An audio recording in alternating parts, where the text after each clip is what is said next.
सोचिए एक ऐसी जगह जो हमारी धरती पर ही है, लेकिन वहाँ का टेम्परेचर -80 डिग्री सेल्सियस तक चला जाता है, जहाँ 14 मिलियन स्क्वायर किलोमीटर तक सिर्फ और सिर्फ बर्फ की मोटी चादर है। और हम बात कर रहे हैं अंटार्कटिका की। लेकिन क्या हो अगर मैं आपसे कहूँ कि इस मीलों मोटी बर्फ के नीचे सिर्फ पत्थर नहीं, बल्कि कुछ ऐसा छुपा है जो पूरी मानव जाति का इतिहास बदल सकता है। साइंटिस्ट का मानना है कि अंटार्कटिका हमेशा से ऐसा नहीं था। लाखों साल पहले ये एक हरा भरा जंगल था, जहां अजीबो गरीब जीव रहते थे। और आज इसके नीचे छुपी हैं ऐसी चीजें जो सरकारें दुनिया से छुपा रही हैं। हिटलर का खुफिया base, alien technology, ancient civilization या फिर कोई ऐसी आफत जो पूरी दुनिया को तबाह कर सकती है। आज इस वीडियो में हम अंटार्कटिका के हर उस रहस्य की गहराई में उतरेंगे जिसे आज तक दबी जुबानों में डिस्कस किया जाता है। सबसे पहले हमें समय में थोड़ा पीछे जाना होगा, लगभग 50 से 90 मिलियन साल पहले।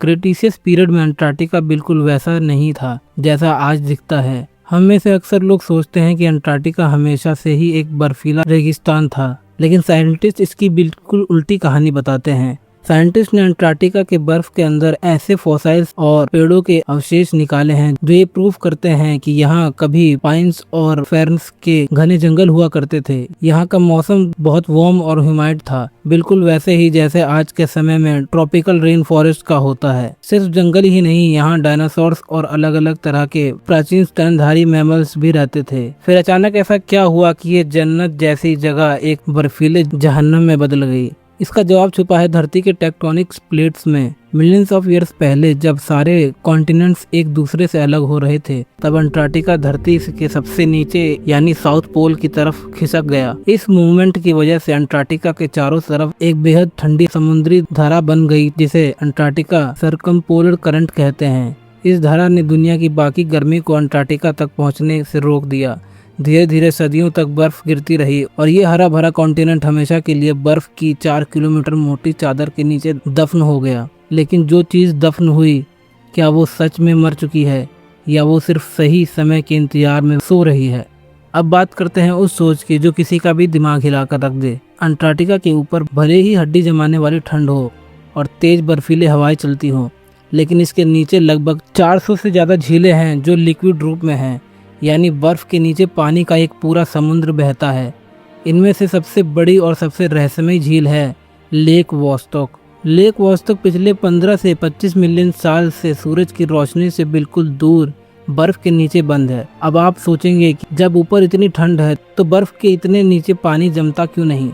इसके दो बड़े कारण हैं। पहला है कि धरती अपनी अंदरूनी गर्मी, जिसे जियोथर्मल हीट कहते हैं, जो नीचे से पानी को गर्म रखती है, और दूसरा है ऊपर मौजूद लाखों टन बर्फ का भारी दबाव, जो पानी को फ्रीजिंग पॉइंट पर भी लिक्विड स्टेट में बनाए रखता है। साल 2012 में रशियन साइंटिस्ट ने एक बड़ा खतरा मोल लेकर इस 4 किलोमीटर मोटी बर्फ में ड्रिल किया और लेक वोस्टॉक के पानी तक पहुँचे। जो कुछ उन्हें वहाँ मिला उसने बायोलॉजी की किताबों को बदल कर रख दिया।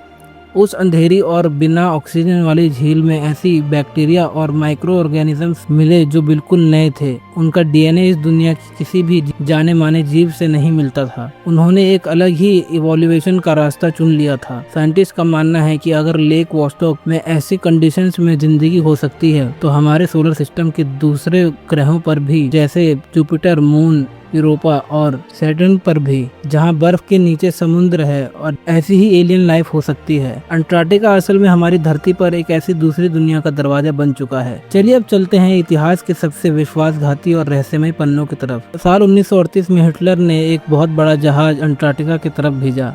इस एक्सपेडिशन के दौरान जर्मन प्लेन्स ने अंटार्कटिका के एक बड़े हिस्से पर नेजी झंडे गिराए। पुरानी अफवाहें और कुछ लीक्ड मिलिट्री डॉक्यूमेंट्स ये दावा करते हैं कि नेजीज ने इस यात्रा के दौरान बर्फ के नीचे मौजूद ऐसी गुफाओं का पता लगाया था जहां मौसम इंसान के रहने लायक था। वहां उन्होंने एक खुफिया अंडरग्राउंड मिलिट्री बेस बनाया, जिसे बेस 211 या फिर स्टेशन 211 कहा जाता है। कुछ कॉन्स्पिरेसी थ्योरीज तो यहाँ तक कहती है कि जब 1945 में जर्मनी हारा तो कई टॉप नेजी साइंटिस्ट और उनके साथ कुछ यू बोट सबमरीन अचानक गायब हो गयी। कहा जाता है कि अडोल्फ हिटलर ने सुसाइड नहीं किया था, बल्कि वो अपने खुफिया दोस्तों के साथ उन्हीं सबमरीन्स के जरिए अंटार्कटिका के अंडरग्राउंड बेस में भाग गया था। वहाँ उन्होंने ऐसी एडवांस टेक्नोलॉजी पर काम काम शुरू किया जो आम इंसान की सोच से परे है, जिसे एंटी ग्रेविटी फ्लाइंग सोर्स, जिसे आज हम यूएफओस कहते हैं। क्या ये सिर्फ एक दिमागी उपज है? वर्ल्ड वॉर 2 खत्म होने के ठीक एक साल बाद साल 1946 में अमेरिका ने अंटार्कटिका के लिए एक बहुत बड़ा और अजीब ऑपरेशन शुरू किया, जिसे नाम दिया गया ऑपरेशन हाई जंप।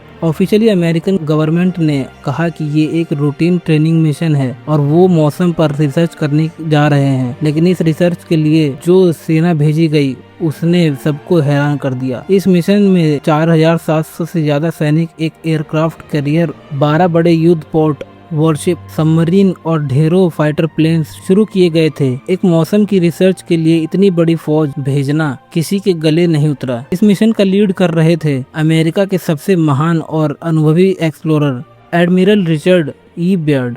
ये मिशन लगभग 6 महीने चलना था, लेकिन अंटार्कटिका पहुंचने के 8 हफ्तों बाद इसे अचानक बंद कर दिया गया और अमेरिकन फौज उल्टे पांव वापस भाग आई। कई प्लेन क्रैश हो चुके थे और कई सैनिक मर गए थे। ऑफिशियली सरकारों ने कहा कि मौसम बहुत ज्यादा खराब था, इसलिए वापस आना पड़ा। लेकिन असली धमाका तब हुआ जब एडमिरल रिचर्ड ने वापस आते वक्त एक चिलियन न्यूज़पेपर को इंटरव्यू दिया। उन्होंने एक ऐसी बात कही जो आज भी मिलिट्री रिकॉर्ड्स में एक रहस्य बनी हुई है। उन्होंने कहा कि अमेरिका को अब ऐसे दुश्मनों से सावधान रहना होगा जो धरती के पोल्स यानी अंटार्कटिका और नॉर्थ पोल से उड़कर आने वाले प्लेन से हमला कर सकते हैं, जो बेहद तेज रफ्तार से उड़ने की क्षमता रखते हैं। एडमिरल किस दुश्मन की बात कर रहे थे? अंटार्कटिका के खाली बर्फीले मैदान में ऊपर किसने हमला किया था? क्या वहां सच में बचे हुए नेसिस ने, या फिर कोई ऐसी ताकत जो इस दुनिया की नहीं थी? आज के दौर में जब हमारे पास एडवांस सैटेलाइट्स हैं और हम गूगल अर्थ से पूरी दुनिया को अपने घर बैठे देख सकते हैं, सबसे पहले बात करते हैं अंटार्कटिका के पिरामिड्स की। सैटेलाइट्स ने अंटार्कटिका के एल्सवर्थ माउंटेन्स के पास एक ऐसी चोटियां देखी जो बिल्कुल इजिप्ट के पिरामिड जैसी ज्योमेट्रिक और 4 कोने दिखते हैं। साइंटिस्ट का कहना है कि ये सिर्फ एक नेचुरल पहाड़ है जिसे नुनाताक्स कहते हैं, यानी ऐसे पहाड़ जो बर्फ के ऊपर निकल जाते हैं और हवा की थपेड़ों से उनका आकार ऐसा हो जाता है।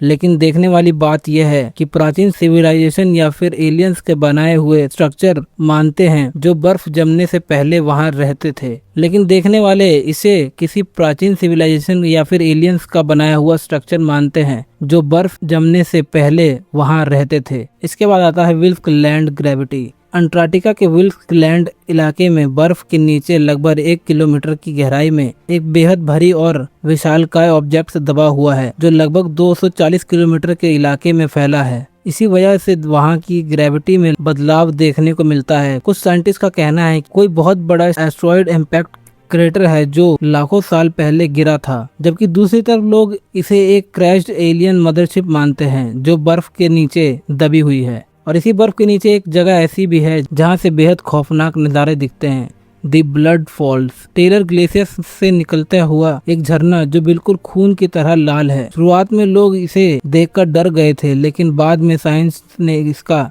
रहस्य सुलझाया। दरअसल इस ग्लेशियर के नीचे एक ऐसी झील है जिसका पानी बहुत ज्यादा नमकीन है और उसमें आयरन ऑक्साइड यानी लोहे की मात्रा बहुत ज्यादा है। जब ये पानी बर्फ के अंदर से निकलकर हवा के संपर्क में आता है तो लोहे में जंग लग जाता है और वो लाल रंग का दिखाई देता है। लेकिन हैरत की बात यह है कि बिना धूप और बिना ऑक्सीजन वाले लाल पानी के अंदर भी माइक्रो ऑर्गेनिज्म जिंदा हैं, जो ये बताता है कि जिंदगी हर मुश्किल हालात में अपना रास्ता ढूंढ लेती है। दोस्तों, अंटार्कटिका को लेकर दुनिया के बड़े देशों के बीच एक ट्रीटी बनी हुई है। इस ट्रीटी के तहत कोई भी देश अंटार्कटिका पर अपना हक नहीं जमा सकता, ना ही कोई मिलिट्री एक्टिविटीज कर सकता है और ना ही वहाँ से मिनरल्स या तेल निकाला जा सकता है। वहाँ सिर्फ और सिर्फ साइंटिफिक रिसर्च अलाउड है।